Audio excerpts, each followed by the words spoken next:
પંચમહાલના ઘુગંબામાં કેમિકલ કંપનીમાં gas leakage. કંપનીના પ્લાન્ટમાંથી ધુમાડો નીકળતા દેખાયા છે. ગેસ લીકેજ બંધ કરી દેવાતા પરિસ્થિતિ કાબૂમાં છે. પોલીસ, પ્રાંત અધિકારી અને ફાયરની ટીમ ઘટના સ્થળે છે. ઘટનામાં કોઈ જાનહાનિ નહીં થઈ. થોડા દિવસ પહેલા 2ના મોત અને 12 લોકોને થઈ હતી અસર. GFL જે રંજીતનગર ખાતે આવેલ છે એમાં આજ સવારે કરીબન 9:15ની આજુબાજુ ગેસ લીકેજની ઘટના બનવા પામી, જેની જાણકારી થતાં લોકલ પોલીસ અને અમો પાવાગઢ ખાતે બંદોબસ્તમાં હતા. અમારી ટીમ પહોંચી ગઈ હતી. અરવલ્લી જિલ્લામાં આઈટી વિભાગના દરોડા. મોટી સંખ્યામાં ગાડીઓનો કાફલા સાથે આયકર વિભાગની કાર્યવાહી. મોડાસા, મેઘરજ સહિતના વિસ્તારમાં આઈટી વિભાગનું સર્ચ ઓપરેશન. 45થી વધુ વેપારીઓ, ડોક્ટર્સ અને બિલ્ડરને ત્યાં આઈટીની રેડ. કોલેજ રોડ, બસપોર્ટ વિસ્તારમાં આઈટીની તપાસ.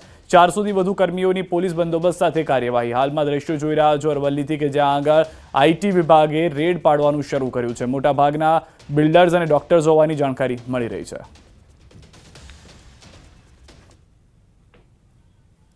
અરવલ્લી જિલ્લાના મુખ્ય મથક મોડાસા શહેરમાં વહેલી સવારથી આયકર વિભાગના દરોડા પડ્યા છે અને મોટી કાર્યવાહી હાથ ધરવામાં આવી છે. લગભગ 70 ગાડીઓના કાફલા સાથે 45થી વધુ સ્થળો ઉપર આ રેડ પાડવામાં આવી છે. ખાસ કરીને આપણે ઊભા છીએ કોલેજ રોડ ઉપર મોડાસા શહેરના ફેઝાન કોમ્પ્લેક્સમાં કે જ્યાં આવેલી બિલ્ડરની જે ઓફિસ છે ત્યાં હાલ સર્ચ ઓપરેશન હાથ ધરવામાં આવ્યું છે. મોડાસા શહેરમાં વિવિધ ડોક્ટર્સને ત્યાં તેમજ અને વેપારીઓને ત્યાં પણ દરોડા પાડવામાં આવ્યા છે. આપ જોઈ શકો છો દ્રશ્યોમાં કે જે પ્રકારે વહેલી સવારથી ગાડીઓના કાફલા સાથે આયકર વિભાગ, આઈટી વિભાગની રેડ પડી છે. તેમાં નાણાકીય વ્યવહારો તપાસવામાં આવી રહ્યા છે.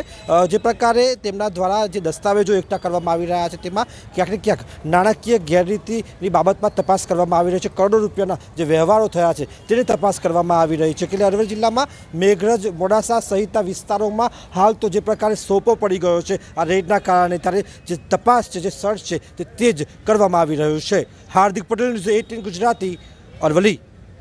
સુરતના માંડવીથી સમાચાર મળી રહ્યા છે. સુરતના માંડવીમાં ટ્રકમાં લાગી છે આગ. કરંજ ગામ નજીક ટ્રકની કેબિનમાં આગ લાગી હતી. આગ લાગતા અફરાતફરીનો માહોલ સર્જાયો હતો. શોર્ટ સર્કિટથી આગ લાગ્યાનું અનુમાન છે. ટ્રક બળીને ખાખ થઈ ગયો છે. સદનસીબે મોટી દુર્ઘટના જે છે તે ટળી ગઈ છે. દ્રશ્યોમાંથી સ્પષ્ટ જોવા મળી રહ્યું છે કે આસપાસથી જે લોકો પસાર થઈ રહ્યા હતા તેઓ પણ સુરક્ષિત જોવા મળ્યા છે. ઘટનાને લઈને જાનહાનિ ન થવાને કારણે સૌ કોઈ રાહતનો શ્વાસ લીધો છે. ટ્રકમાં આગ કઈ રીતે લાગી તે હજી સુધી જાણી શકાયું નથી. જૂનાગઢના કેશોદમાં યુવાનનું વીજ શોકથી મોત થયું છે. મંગલપુર ગામના યુવાનનું મોત થયું છે. અંડરબ્રિજમાં પાણી કાઢતી વખતે બની છે ઘટના. યુવક ઇલેક્ટ્રિકનું કામ કરતો હતો ત્યારે દુર્ઘટના સર્જાઈ. ખુલ્લા વીજ વાયરને કારણે વીજ શોક લાગ્યો. પીએમ માટે મૃતદેહને હોસ્પિટલ ખસેડવામાં આવ્યો. સરકારી હોસ્પિટલમાં ટોળા ઉમટી પડ્યા છે. એ અહીંયા 2-2.5 વર્ષ કાયમે આવે છે અહીંયા બીજવીલમાં ને અહીંને શોટ લાગ્યો. 8 છોકરા એ પાઇપ ઉપાડતા હતા, એમાંથી 9 છોકરાને કંઈ થયું નથી ને આ છોકરાને ઓલા બધા ઘા થઈ ગયા. આ છોકરાને શોટ થયો લાગ્યો એટલે સરકાર દવાખાને લઈ આવી. બધા ઇલેક્ટ્રિક કામ કરતા પાઇપ પકડતા અચાનક જોરનો ઝટકો લાગ્યો. એના ભેગા બીજા જે 2 દીકરા હતા એ બચી ગયા છે. એમાં એ લોકોને શોટ ફૂટી ગયો છે, પણ આ દીકરો મૃત્યુ પામ્યો છે. કોન્ટ્રાક્ટરને, સરકારને, નગરપાલિકાને નમ્ર વિનંતી છે કે આ જે છોકરો ઓફ થયો છે, મૃત્યુ પામ્યો છે, એના માતા પિતાને યોગ્ય વળતર આપવામાં આવે. અમદાવાદના પંચવટી 5 રસ્તા પાસે અકસ્માત થયો છે. એમટીએસ બસ અને કાર વચ્ચે અકસ્માત સર્જાયો છે. પૂરપાટ ઝડપે આવી રહેલી એમટીએસ બસે કારને ટક્કર મારી. બસની જોરદાર ટક્કરથી કાર ડિવાઈડર ઉપર ચડી ગઈ. એરબેગ ખુલી જતા કારમાં સવાર 2 વ્યક્તિનો આબાદ બચાવ થયો છે.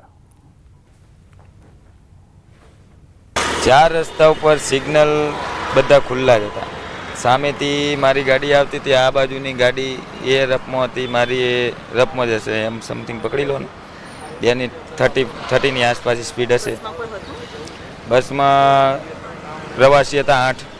ના, ગાડી તો આવી રીતે ના જ ચલાવાય, પણ એમાં બસ લાલ દરવાજા તરફથી 7:15 હું આ સાઈડથી આવી રહ્યો હતો અને આ બસવાળો જે હતો એ ફૂલ સ્પીડ ઉપર આવીને ડ્રાઈવર સાઈડ ઉપર આખી બસ ઘુસાડી નાખી. બસ કોઈને વાગ્યું છે? ના, કોઈ નથી.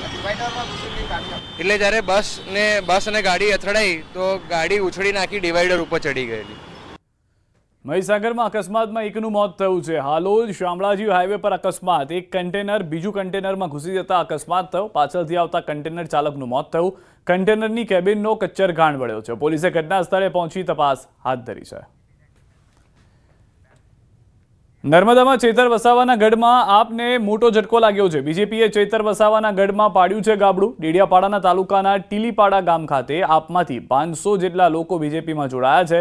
ગ્રામજનો દ્વારા ઉમળકાભેર સ્વાગત કરવામાં આવ્યું છે. કાર્યક્રમમાં મહિલાઓએ ચેતર વસાવા હાય હાયના નારા લગાવ્યા. ટીલીપાડા ગામના લગભગ યુવાનો, વડીલો, માતાઓ, બહેનો 500થી વધારે લોકોએ ભારતીય જનતા પાર્ટીનો કેસ ધારણ કર્યો છે. રાજકોટના ખોડલધામ નોર્થ ઝોન ગરબામાં બબાલ થઈ છે. એક શખ્સે છરી ઉગામતા 3 લોકો ઇજાગ્રસ્ત થયા છે. બેઠક વ્યવસ્થામાં કોઈ વીઆઈપી ગેસ્ટ આવતા તેમને પાછળ બેસવા જણાવ્યું હતું. આયોજકો સાથે અપશબ્દો બોલી છરી ઉગામતા 3 લોકોને ઈજા પહોંચી હતી. ઈજાગ્રસ્તોને ખાનગી હોસ્પિટલમાં સારવાર અર્થે ખસેડવામાં આવ્યા છે. વીઆઈપી સીટિંગ પર મહેક ગીરી, જગદીશ ગીરી ગોસ્વામી બેઠો હતો. છરી ઉગામનાર શખ્સ કોઈ અગ્રણી જ્વેલર્સના ડ્રાઈવર હોવાનું સામે આવ્યું. વીઆઈપી એન્ટ્રીમાં છરી સાથે લઈ પ્રવેશ કર્યો હતો. સમગ્ર મામલે ખોડલધામના પ્રવક્તા હસમુખ લુણાગરિયાનું નિવેદન છે. શખ્સ વિરુદ્ધ કડક કાર્યવાહી થાય તેવી અમારી માંગણી છે. એક શુભ નેક આશય સાથે આવા કાર્યક્રમ થતા હોય અને એવા આંગણે જો આવું કરે તો આવા શખ્સોને 100% કાયદાકીય રીતે સખતમાં સખત, કડકમાં કડક સજા થવી જોઈએ, જેથી કરીને આવી માનસિકતા ધરાવતા શખ્સો ભવિષ્યમાં ક્યારેય પણ આવા સામાજિક, ધાર્મિક કે સાંસ્કૃતિક કાર્યક્રમોમાં પ્રવેશતા પહેલા 100 વખત વિચારે. એટલે એમને સખતમાં સખત સજા થવી જોઈએ. વડોદરાથી સમાચાર. શાકભાજીના વેપારી પર હુમલો, મારામારીની ઘટના સીસીટીવીમાં કેદ થઈ. દારૂ બાબતે ટકોર કરતા માર માર્યો હતો. ઇજાગ્રસ્ત વેપારીને નવાપુરા પોલીસનો કડવો અનુભવ. અરજી આપી છતાં પોલીસે સમયસર એફઆઈઆર દાખલ ન કરી હોવાનો આક્ષેપ છે. મારામારીના સીસીટીવી વાયરલ થયા બાદ પોલીસ સફાળી જાગી હતી. પોલીસે બંને પક્ષે ફરિયાદ દાખલ કરી તમામ આરોપીઓની ધરપકડ કરી લેવામાં આવી છે. સુરેન્દ્રનગરમાં વન કર્મચારી પર હુમલો, મૂળી તાલુકાના સરલા ગામે બની છે ઘટના. હુમલાની ઘટના સીસીટીવીમાં કેદ થઈ છે. વનકર્મી મોટરસાયકલ પર બજારમાં પસાર થતા હતા ત્યારે 3 કારમાં આવેલા હુમલાખોરોએ કર્યો છે હુમલો. હુમલો થતાં વનકર્મી મોટરસાયકલ મૂકી ભાગી ગયા. હુમલાખોરોએ વનકર્મી પાછળ દોડીને હુમલો કર્યો. હુમલાખોરો ખનીજ માફિયાઓ હોવાની શક્યતા. વન કર્મચારીએ કુલ 15 વ્યક્તિઓ સામે મૂળી પોલીસ મથકે ફરિયાદ નોંધાવી છે. જૂનાગઢમાં બેકાબુ કાર ચાલકનો આતંક. પોલીસે કાર રોકતા કાર ચાલક ભાગ્યો હતો. કાર ચાલકે અનેક વાહનો અડફેટે લીધા હતા. એમજી રોડ, આઝાદ ચોક પાસે 2 રિક્ષા અને કાર સહિત 5 જેટલા વાહનોને લીધા અડફેટે. ટ્રાફિક પોલીસે કાર ચાલકનો પીછો કરી ઝડપી પાડ્યો. તો દ્રશ્યોમાં પણ જોવા મળી રહ્યું છે કે નુકસાન ભારે થયું છે. હાલમાં જે જાણકારી છે તે અનેક વાહનોને અડફેટે લેનાર કાર ચાલક જે છે તે પોતાનો કાબુ ગુમાવી ચૂક્યો હતો. વધુ તપાસ જે છે તે પોલીસ કરી રહી છે.